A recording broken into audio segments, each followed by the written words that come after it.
الرجیم بسم اللہ الرحمن الرحیم لہ دعوت الحق والذین یدعون من دونہ لا یستجیبون لهم بشیء الا کباسط کفیہ الی الماء لیبلغ فاہ وما هو ببالغہ وما دعاء الكافرین الا فی ضلال۔ آج کے درس کا آغاز ہم اللہ کے فضل و کرم سے سورۃ الرعد کی آیت نمبر 14 سے کر رہے ہیں۔ اس سے پہلے جو درس ہوا تھا رمضان المبارک میں، اس میں ہم نے یہ پڑھا تھا کہ جو ذات عبادت کے قابل ہے، جس کو معبود بنایا جانا چاہیے، وہ ایسی ہونی چاہیے کہ ہر چیز کا علم اس کے پاس ہونا چاہیے، ہر چیز کی جانکاری، ہر مخلوق کی حالت کے بارے میں اسے پتہ ہونا چاہیے۔ اور دوسری چیز اس کے اندر یہ ہونی چاہیے قدرت، ماننے والوں کو جزا، ثواب، بدلہ اچھا، اور نہ ماننے والوں کو سزا اور عذاب دینے پر قدرت ہونی چاہیے۔ تو جس ذات کے اندر یہ صفت ہو وہی عبادت کے لائق ہو سکتی ہے، اور وہ اللہ کی ذات کے علاوہ کوئی اور نہیں۔ جتنی بھی مخلوقات ہیں، چاہے انسان ہوں چاہے کوئی دوسری چیز ہو، وہ نہ تو ہر چیز کے بارے میں علم رکھتی ہیں، جانکاری رکھتی ہیں، اور نہ تو قدرت رکھتی ہے۔ اسی لیے اللہ کے علاوہ جن مخلوقات کو لوگ معبود بنائے ہوئے، اور معبود بنائے جانے کا مطلب یہ ہے کہ کوئی مشکل پڑتی ہے ان کو پکار رہے ہیں، کوئی حاجت و ضرورت ہے تو ان سے گہار لگا رہے ہیں، اور ان کے بارے میں یہ عقیدہ رکھتے ہیں، یہ سوچ رکھتے ہیں کہ وہ بھی ہماری ہر حالت سے واقف ہیں، اور ہم جب ان کو پکارتے ہیں، ہماری پکار پر لبیک کہتے ہیں، تو ایسا جو عقیدہ رکھتے ہیں وہ غلط ہے۔ اس لیے کہ اللہ کے علاوہ کوئی نہ تو ہر ایک کی پکار کو سنتا ہے، اور نہ اس کی پکار پر لبیک کہہ سکتا ہے، اس کی حاجت کو پورا کر سکتا ہے۔ اس لیے پکار تو صرف اللہ ہی کی برحق ہے، لہو دعوت الحق، اسی کے لیے حق کی دعا ہے، حق کی پکار ہے۔ پکارنا چاہیے تو صرف اللہ کو، وہ ہر چیز کے کرنے پر قدرت رکھتا ہے۔ والذین یدعون من دونہ لا یستجیبون لهم بشیء، اللہ کو چھوڑ کر اللہ کے علاوہ جن چیزوں کو یہ لوگ پکارتے ہیں، چاہے وہ مخلوق انسان ہو، انسانوں میں بھی بہت سارے اللہ کے نیک بندے ہیں، نبی ہیں، رسول ہیں، پیغمبر ہیں، اولیاء اللہ ہیں، لوگ ان کے بارے میں اس طرح کا عقیدہ رکھتے ہیں۔ ہم یہاں بیٹھتے ہیں، ان کو پکارتے ہیں، یا غوث المدد، بس وہ ہماری مدد کے لیے پہنچ جاتے ہیں، ہماری پکار کو سنتے ہیں، حالانکہ وہ نہ تو سامنے ہیں۔ ما فوق الاسباب، کسی چیز کو پکارنا یہ شرک ہے۔ ما فوق ایک تو یہ کہ یہ موبائل ہے، اس کے ذریعے سے ہم بات کر رہے ہیں، ہمارا ساتھی کوئی مکے میں گیا ہے، اس سے بات کر رہی ہے، تو اس سبب کے ذریعے سے آواز جا رہی ہے، اور ہماری آواز کو سن رہا ہے، اور ہم جو کہہ رہے ہیں اس کا جواب دے رہا ہے، لیکن کوئی سبب بیچ میں نہیں ہے۔ اور کسی اللہ کی مخلوق کو، کسی بندے کو، کسی انسان کو، کسی جنات کو، کسی فرشتے کو پکارتا ہے تو یہ شرک ہے، اور یہ پکارنا ہے، اور یہ پکار صرف اللہ کا حق ہے۔ اس طرح اللہ ہی کو پکارنا چاہیے۔ ہاں سامنے ہے، اے عبدالعزیز بھائی یہ کام کر لو، پانی لا کے دے دو، اس کو شرک نہیں کہتے ہیں، کیونکہ یہ تو سامنے ہے، یا کوئی سبب نہیں ہے۔ سبب ہے تو پھر وہ شرک نہیں ہوگا، سبب نہیں ہے، اور اس طرح جس طرح اللہ کو پکارنا چاہیے اس طرح کسی اور کو عقیدہ رکھ کر، تو پھر یہ شرک ہوگا، اور اس سے ہوتا کچھ نہیں۔ جس کو پکار رہے ہیں وہ یا بت ہے، مورتی ہے، تو وہ تو اپنے لیے کچھ نہیں کر سکتی ہے، تمہارے لیے کچھ کیا کرے گی؟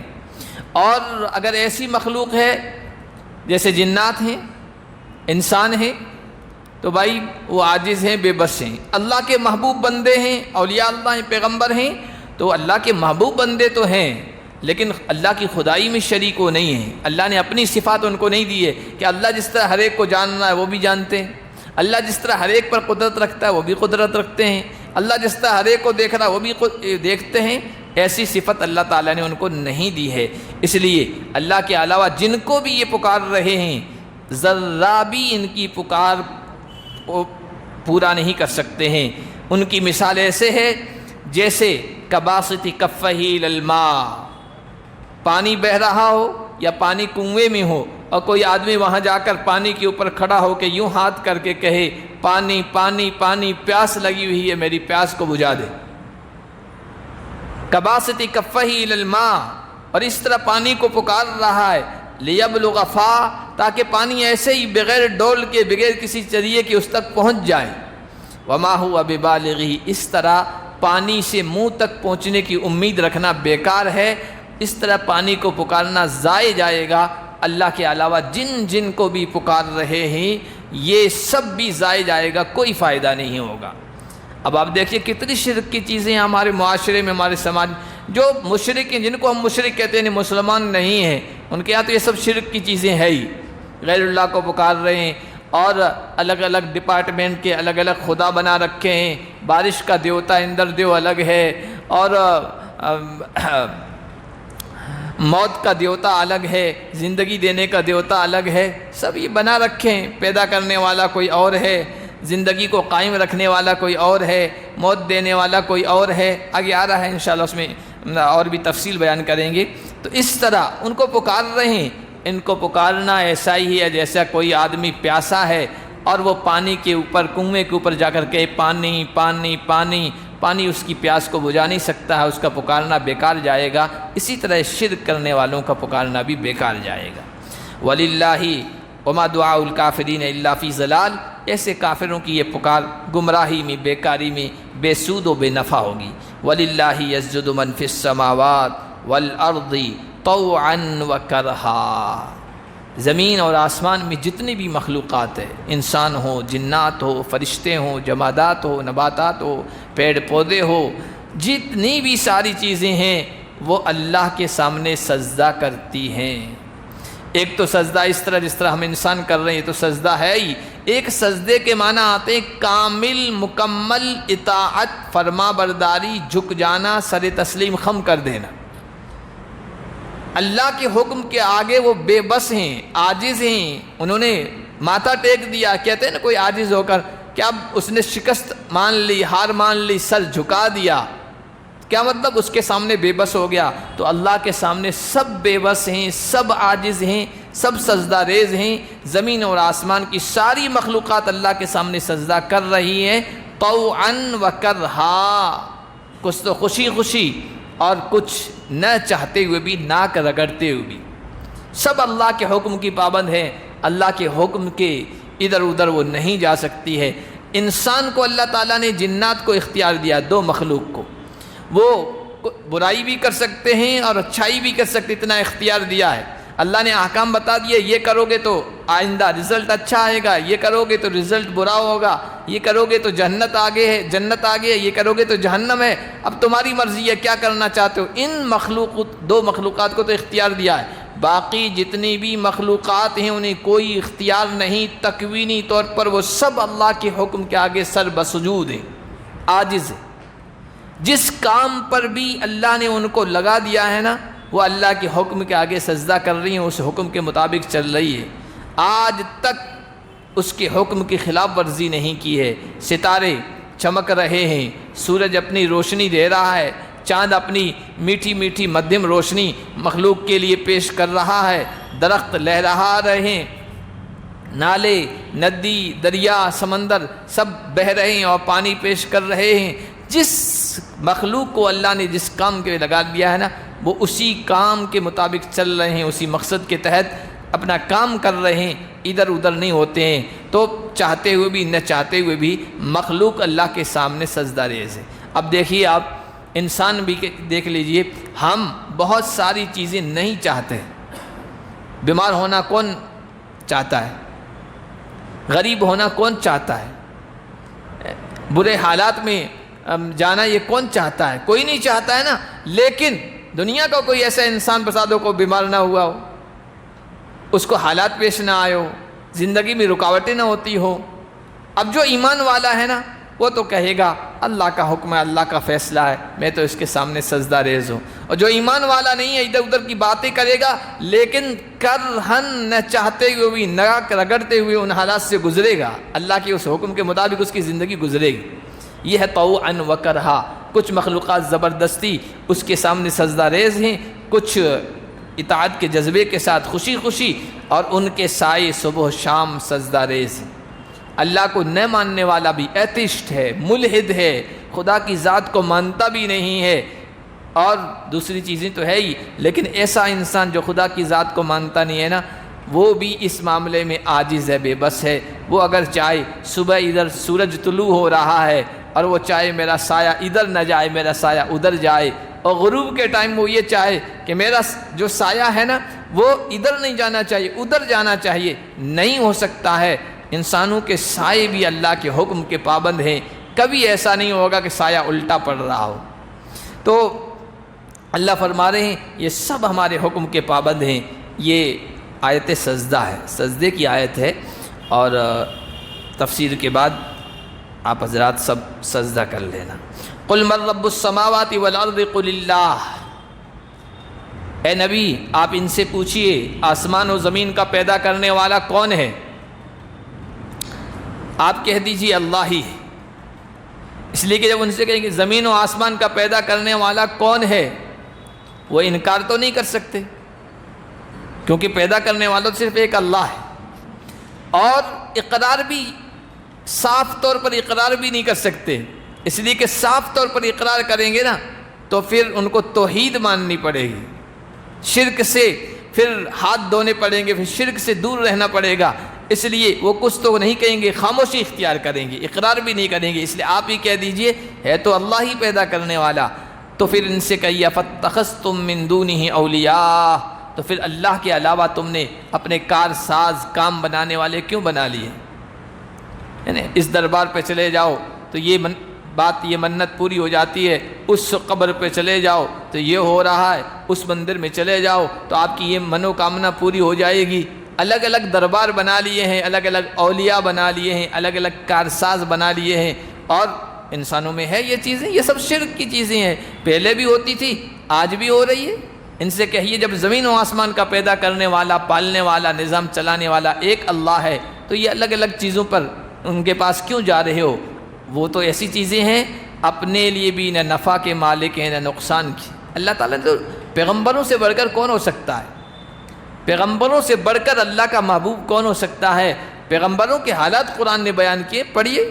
آدم سے لے کر محمد الرسول اللہ صلی اللہ علیہ وسلم تک پیغمبروں کے واقعات بیان ہوئے ہیں، اور اس میں یہی بتایا ہے تمام پیغمبروں پر مشکلات آئی ہیں، پریشانیاں آئی ہیں۔ جنت سے نکال دیا جانا کتنی بڑی پریشانی، مشکلات آئی ہے۔ مشکلات میں کس کو پکارا؟ اللہ کو پکارا، ربنا ظلمنا انفسنا۔ ابراہیم پر مشکلات آئی، نوح پر مشکلات آئی، ادریس پر مشکلات آئی، یحییٰ پر آئی، زکریا پر آئی، ایوب پر آئی، یونس پر آئی، نبیوں کے سردار محمد الرسول اللہ پر آئی۔ بعد میں آنے والے نبیوں پیغمبروں نے یہ تو نہیں کہا کہ ہمارے باوا ہمارے ابا آدم ہیں، ہم ان کو پکاریں گے، آپ ہماری مدد کیجیے، ہم مشکلات میں ہیں، یا آدم المدد، ہماری کشتی پھنسی ہوئی ہے، پار لگا دیجئے۔ کسی نبی و پیغمبر نے اپنے کسی بڑے کو نہیں پکارا، کیوں؟ اصل تو پکار اللہ ہی کی ہے، انسان اپنے نفع و نقصان کے بھی مالک نہیں ہے۔ قل هل يستوي الاعمى والبصير، تو پھر آپ ان سے کہیے کیا اندھا اور دیکھنے والا برابر ہو سکتے ہیں؟ ایک آدمی اندھا ہے، ایک آدمی بینا ہے، دیکھنے والا ہے۔ جو دیکھنے والا ہے نا وہ ہر چیز کو دیکھ کر، اپنے آنکھوں سے دیکھ کر اس اعتبار سے فیصلہ کرتا ہے، اندھے کو کچھ پتہ نہیں ہوتا ہے۔ ایمان والا یہ دیکھنے والا ہے، ایمان والا یہ دیکھنے والا ہے، اور جو کفر میں مبتلا ہے، شرک میں مبتلا ہے، یہ اندھا ہے، اس کو اللہ کی قدرت کی کاریگری نظر نہیں آتی، اس کو اس کائنات میں پھیلی ہوئی نشانیاں نظر نہیں آتی، جو نشانیاں ان میں سے ایک ایک نشانی، ایک ایک قدرت کی چیز اس بات کی دعوت دے رہی ہے پیدا کرنے والا ایک اللہ ہے، اس کائنات کے نظام کو چلانے والا ایک اللہ ہے۔ وہ کسی فارسی نے شاعر نے کہا تھا نا کہ ہر گیا ہے کہ الزمین روید وحدہ لا شریک لہ گوید، جو تنکا نکلتا ہے، گھاس اگتی ہے، زمین سے نکلنے والا ایک تنکا بھی یہ گواہی دیتا ہے کہ اس کائنات کو پیدا کرنے والا ایک اللہ ہے۔ وہ سیدھا نکلتا ہے اور ایک اللہ کی گواہی دیتا ہے، ایک معبود ہونے کی گواہی دیتا ہے۔ اور اس دنیا میں پھیلی ہوئی ایک ایک چیز یہ بتا رہی ہے پیدا کرنے والا بھی ایک ہے، نظام چلانے والا بھی ایک ہے۔ ایک بدو تھا، دیہاتی تھا، وہ جا رہا تھا، کسی نے اس سے پوچھا کہ تمہیں کیسے پتا کہ اس کائنات کو پیدا کرنے والا کوئی ہے اور وہ ایک ہے؟ تو اس نے کہا تھا کہ البعرۃ تدل علی البعیر وآثار الاقدام تدل علی المسیر فسماء ذات ابراج وارض ذات فجاج الا تدل علی ذلک الخبیر البصیر السمیع۔ یہ برجوں والا، ستاروں والا، سیاروں والا آسمان اور یہ کھائیوں والی، میدانوں والی زمین، وسیع زمین،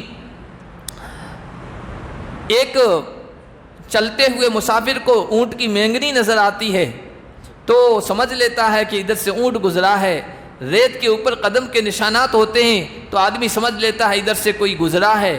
تو یہ برجوں والا آسمان، یہ کھائیوں والی زمین، یہ کائنات میں پھیلی ہوئی چیزیں ایک اللہ کی نشانیاں نہیں ہیں، اس کو نہیں بتلاتی ہے کہ وہ سننے والا ہے، وہ دیکھنے والا ہے، وہ ایک اکیلا ہے۔ تو جو آدمی ایمان کی روشنی رکھتا ہے نا، وہ بینا ہے، وہ سب چیزوں کو دیکھ کر کہتا ہے اللہ ہی نے یہ سب کچھ کیا ہے۔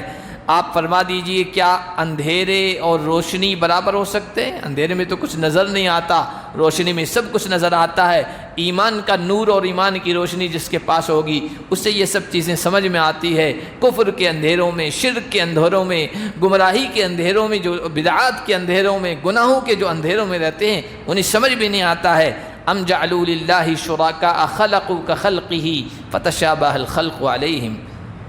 یا نبی ان سے پوچھئے کیا انہوں نے شریک بنا لیے اور شریک اللہ کا شریک بنایا؟ کیوں؟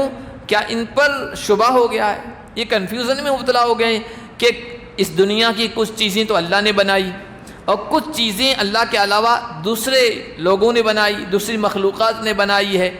اب پتہ نہیں چل رہا ہے کہ اللہ نے جو پروڈکٹ تیار کیا ہے، جو چیزیں تیار کی ہے وہ کون سی ہے، اور دوسری مخلوقات نے جو چیزیں تیار کی ہے، جو چیزوں کو تخلیق کیا ہے، پیدا کیا ہے، وہ کون سی ہے؟ شبہ ہو گیا۔ اب یہ کنفیوژن میں مبتلا ہو گئی۔ تو اصل خالق کو پہچاننے کے بجائے یہ ڈپلیکیٹ لوگوں کی طرف، مخلوق کی طرف پہنچ گیا، ان کو معبود بنا لیا ہے۔ کیا انہوں نے اللہ کے ساتھ شریک بنا لیے جنہوں نے اللہ کے پیدا کرنے کی طرف پیدا کیا ہو اور پھر یہ پیدا کرنا ان پر مشتبہ ہو گیا ہو؟ اب انہیں سمجھ میں نہیں آ رہا ہے کہ ہم اصل خالق تک پہنچے ہوئے یا ڈپلیکیٹ تک؟ تو ایسا تو ہے ہی نہیں۔ کائنات کی ہر چیز صرف اللہ کی پیدا کی ہوئی ہے، اللہ کے علاوہ کسی اور نے کچھ بھی نہیں پیدا کیا ہے۔ تو کنفیوژن میں تو مبتلا ہونے کا کوئی مطلب ہی نہیں ہے۔ اصل تو بات یہ ہے یہ شرک میں مبتلا ہے۔ اور آپ کہہ دیجئے اللہ خالق کل شیء، ہر چیز کو پیدا کرنے والا بھی اللہ ہے۔ یہ تو ایک مچھی بھی جو ہے نا، مکھی بھی پیدا نہیں کر سکتے ہیں، معمولی چیز، ہلکی چیز، حقیر چیز۔ وہو الواحد القہار، پیدا کرنے والا بھی وہ ہے اور وہ ایک ہی ہے۔ القہار، سب پر کنٹرول رکھنے والا، سب پر غلبہ رکھنے والا، سب پر قبضہ رکھنے والا، سب اس کے حکم کے ماتحت، سب اس کے سامنے مجبور ہیں، ہے اکیلا، کوئی اور نہیں ہے۔ دنیا کی جتنی بھی قومی ہے آپ دیکھ لیجئے سب شرک میں مبتلا ہیں، سب مذاہب والے بھی شرک میں مبتلا ہیں۔ اب ہمارے یہاں ہندو بھائی ہیں، ان کے ہاں عقیدے کو اٹھا کے دیکھیے، وہ کہتے ہیں پیدا کرنے والا برہما جو ہے مہاراج ہے، اور اس زندگی کو باقی رکھنے والا، ہم کو چلانے والا، زندگی کو برقرار رکھنے والا وشنو جی مہاراج ہیں، اور موت دینے والا کہ وہ شیوا جی مہاراج ہیں۔ الگ الگ، اور اس کے علاوہ تو بہت سارے الگ الگ ڈپارٹمنٹ ہیں اور ان کو سونپ رکھیں۔ بارش کا نظام ان کے پاس ہے، اور اولاد دینے کا نظام ان کے پاس ہے، اور گیان سرسوتی دیتی ہے، اور دولت یہ لکشمی دیوی دیتی ہے، سب ڈپارٹمنٹ بانٹ رکھے ہیں۔ تو کہنے الواحد، پیدا کرنے والا بھی ایک ہے، زندگی اور موت کا مالک بھی وہی ایک ہے، حاجت روا بھی وہی ایک ہے، ضروریات کو پورا کرنے والا بھی وہی ایک ہے، سنکٹ موچک مشکل کشا مشکلات کو حل کرنے والا بھی وہی ہے، کسی اور کے ہاتھ میں کچھ بھی نہیں ہے، سب اس کے سامنے عاجز ہیں، بے بس ہیں۔ انزل من السماء ماء فسالت اودیۃ بقدرها فاحتمل السیل زبدا رابیا۔ اللہ تعالیٰ نے ایمان اور کفر، حق اور باطل اور شرک اور توحید کو سمجھایا ہے۔ اب آگے سمجھا رہے ہیں کہ دیکھو یہ حق و باطل کی کشمکش، یہ ٹکراؤ، یہ کلیش، یہ توحید اور شرک اور ایمان اور کفر، یہ جو کشمکش ہے، لڑائی ہے نا، یہ ہمیشہ سے جاری۔ اور جب حق اور باطل کا ٹکراؤ ہوتا ہے نا تو شروع میں باطل کا بڑا دبدبہ ہوتا ہے، بڑا شور و ہنگامہ ہوتا ہے، بڑا غل ہوتا ہے، اور ظاہر میں دیکھنے والوں کو یوں لگتا ہے کہ باطل چھا جائے گا اور حق اب دب جائے گا، مٹ جائے گا، لیکن ایسا ہے نہیں۔ اس کو مثال کے ذریعے سے سمجھا رہے ہیں۔ اللہ نے فرمایا انزل من السماء ماء، آسمان سے پانی اترا، فسالت، پانی اتارا، فسالت اودیۃ بقدرها، تو وادیاں اپنے اپنی مقدار، اپنے اپنے اندازے سے، اپنے اپنے وسعت کے اعتبار سے بہنے لگی۔ بارش برستی ہے اور کوئی نہر کی شکل پانی اختیار کر لیتا ہے، کوئی ندی کی شکل، کوئی نالے کی شکل، کوئی چھوٹی سی کیاری کی شکل، پانی بہتا ہے بارش میں، اور گرد غبار، میل کچیل، کوڑا کرکٹ اس پانی میں آ جاتا ہے، پانی گدلا ہو جاتا ہے، اور جو میل کچیل ہوتا ہے نا، کوڑا کرکٹ، وہ پانی کے اوپر چھانے لگتا ہے، جھاگ چھا جاتا ہے، تو بظاہر ایسا لگتا ہے کہ یہ جو جھاگ ہے یہ غالب آ گیا ہے، یہ غالب آ گیا ہے اور اسی کی حکومت رہے گی اور یہ چھایا رہے گا، لیکن کچھ دیر کے بعد، کچھ عرصے کے بعد، کچھ لمحوں کے بعد جھاگ ختم ہو جاتا ہے، اور جو انسانوں کے لیے، جانوروں کے لیے، مخلوق کے لیے مفید چیز ہے پانی کی شکل میں، وہ صاف شفاف نیچے رہ جاتا ہے۔ پانی کی جھاگ کی بھی مثال بھی دی، اس کے علاوہ جو چیز بھی تپائی جاتی ہے، آگ میں ڈالی جاتی ہے، معدنیات ہیں، سونا ہے، چاندی ہے، تانبا ہے، پیتل ہے، اسی طرح لوہا ہے، ان سب، لوہے کے اوپر زنگ ہوتا ہے، یہ سب چیزیں جو ہے نا، سونا چاندی جب آگ میں تپاتے ہیں، گرم کرتے ہیں سونار، تو وہاں پر بھی جب وہ پگھلتے ہیں نا تو آپ نے دیکھا ہوگا اس پر بھی جھاگ چھا جاتا ہے۔ آدمی سمجھتا ہے یہ جھاگ ہے اور جھاگ ہی رہے گا، لیکن جھاگ کچھ عرصے میں، کچھ دیر کے بعد ختم ہو جاتے ہیں، اور اصل جو مفید چیز ہے، اصل چاندی، اصل سونا، اصل دھات، وہ نیچے رہ جاتی ہے، مفید چیز۔ اللہ نے فرمایا فاحتمل السیل زبدا رابیا، پانی بہنے لگتا ہے، سیلاب کی شکل ہو جاتی ہے، تو یہ سیلاب، یہ پانی کا بہاؤ ابھرتا ہوا جھاگ لے کے آ جاتا ہے اپنے ساتھ۔ وَمِمَّا يُوقِدُونَ عَلَيْهِ فِي النَّارِ، اور جو لوگ جس چیز کو تپاتے ہیں، اور لوگ جس چیز کو تپاتے ہیں آگ میں، ابتغاء حلیۃ، زیور چاہنے کے لیے، او متاع، یا سامان کے لیے، اس میں بھی اسی طرح کا جھاگ ہے۔ سونا پگھلاتے ہیں، جھاگ آ جاتی ہے، چاندی میں اور زیادہ آ جاتی ہے، تو جھاگ تو ختم ہو جاتی ہے، اصل چیز رہ جاتی ہے نفع بخش۔ اسی طرح لوہا ہے، پیتل ہے، تانبا ہے، ان کو بھی آگ میں تپایا جاتا ہے، اور اوپر پپڑی چھا جاتی ہے، ایسا لگتا ہے وہی غالب رہے گی، لیکن ایک ہتھوڑا پڑتا ہے اور ایک چیز اوپر ضرب لگتی ہے، وہ ساری جو باطل چیزیں ہیں، بیکار چیزیں ایک طرف ہو جاتی ہے، اصل معدن، اصل جوہر، اصل کام کی چیز باقی رہ جاتی ہے۔ کذالک یضرب اللہ الحق والباطل، اللہ حق و باطل کی بھی اسی طرح مثال پیش کرتا ہے۔ فاما الزبد فیذهب جفاء، جھاگ تو بیکار خشک ہو کر ختم ہو جائے گا۔ واما ما ينفع الناس، اور جو لوگوں کو نفع پہنچانے والی چیز ہے، چاہے پانی ہو، چاہے سونا ہو، چاندی ہو، فیمکث فی الارض، یہاں چونکہ پہلے مثال پانی کی دی تو کہا وہ پانی نفع بخش چیز وہ زمین میں ٹھہر جاتا ہے، باقی رہتا ہے، لوگ وہاں سے اٹھاتے ہیں، پینے کے کام میں آتا ہے، سینچائی کے کام میں آتا ہے۔ کذالک یضرب اللہ الامثال، اللہ تعالیٰ اسی طرح مثالیں بیان کرتا ہے۔ جس طرح پانی کی جھاگ، سونے چاندی کی جھاگ چھا جاتی ہے، اور ظاہر میں دیکھنے والا انسان یہ سمجھے گا یہی اوپر رہے گی، پانی بہتا ہے، اوپر جھاگ آتی ہے، آواز آتی ہے، شور ہنگامہ۔ حق و باطل اور کفر کا معاملہ بھی اسی طرح کا ہے۔ جب حق سے ٹکراؤ ہوتا ہے نا باطل کا، جب ٹکراؤ ہوتا ہے ایمان سے کفر کا، جب ٹکراؤ ہوتا ہے توحید سے شرک کا، تو پھر یہ غلط چیزیں شروع میں بہت ہنگامہ، شور، سب کچھ، اور انسانوں کو ایسا لگتا اب یہ غالب رہے گی، بس انہی کا دورہ رہے گا، بس یہ حق والوں کو دبا دے گی، ختم کر دے گی، لیکن ایسا ہوگا نہیں، اس لیے کہ حق نفع بخش چیز ہے، حق نفع بخش چیز ہے، حق مٹنے کے لیے نہیں آیا ہے، حق دبنے کے لیے نہیں آیا ہے، حق قیامت تک باقی رہنے کے لیے آیا ہے۔ کفر کا ہنگامہ، شرک کا ہنگامہ تھوڑی دیر کے لیے جھاگ کی طرح ان کو ختم ہونا ہے، یہ کچھ عرصے کے بعد ختم ہو جائے گا۔ آپ دیکھیے 2014 میں جس ہنگامے کے ساتھ آیا تھا، لہر چل رہی تھی، پھر 18 میں لہر چلی، اب دیکھو اب حالات کیسے چل رہے ہیں، اور لوگوں کا بیچ میں ایسا ہو گیا تھا یہ ہٹیں گے ہی نہیں، ہے نا، تو ہٹنا تو ہے ہی، حق کبھی نہیں دبے گا، اور باطل کے لیے کچھ عرصے تک ہے، 4-5 سال اور مان لو، اس کے بعد تو جانا ہی جانا ہے، کمزوری ہو جائے گی۔ یہ تو ایک ملک کی مثال ہم لے رہے ہیں، پوری دنیا میں بھی اسی طرح کا معاملہ ہے۔